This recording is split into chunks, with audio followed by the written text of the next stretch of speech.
L'hôtel de ville d'Oakland en Californie se pare de rouge, couleur d'un cœur qui bat, arboré aussi par l'Empire State Building. En même temps à Washington, Joe Biden rend hommage aux victimes du Covid-19.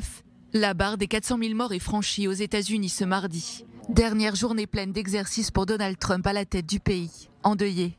Se souvenir pour guérir, a déclaré Joe Biden lors de cette soirée de commémoration nationale. Les États-Unis sont le pays qui affiche le plus lourd bilan en pertes humaines et le nombre de morts continue de croître. En Chine, les nouveaux foyers de contamination inquiètent. Plus d'une centaine d'infections a été enregistrées depuis lundi. 7 nouveaux cas à Beijing ont conduit les autorités à décider d'un nouveau confinement dans plusieurs zones résidentielles. Dans la capitale chinoise, les vaccinations s'accélèrent. Les prévisions ne semblent pas bonnes, puisqu'un immense centre de quarantaine est en cours de construction dans le nord du pays. De l'autre côté du globe, de nouveaux records de décès sont atteints. Au Royaume-Uni, pays le plus endeuillé d'Europe, plus de 1600 morts ont été enregistrés dans la seule journée de mardi. Un nouveau rapport indique qu'une personne sur 8 en Grande-Bretagne a contracté le Covid-19. Autre mauvaise nouvelle venue d'Angleterre, le variant anglais, qui s'est désormais étendu à 60 pays selon l'Organisation mondiale de la santé.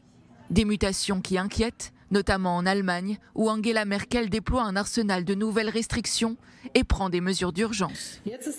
Nous devons agir maintenant pour prévenir du danger de ces variants. Il s'agit donc d'une question de précaution. Si la mutation se serait déjà propagée dans notre pays, le nombre d'infections pourrait augmenter de façon explosive, comme nous l'avons vu dans d'autres pays. Bilan tout aussi préoccupant en France, où près de 24 000 nouvelles contaminations ont été enregistrées en 24 heures.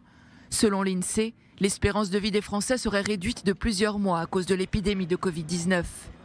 Autre pays européen durement touché, le Portugal, confiné, qui lui aussi atteint de nouveaux records avec près de 220 morts en 24 heures.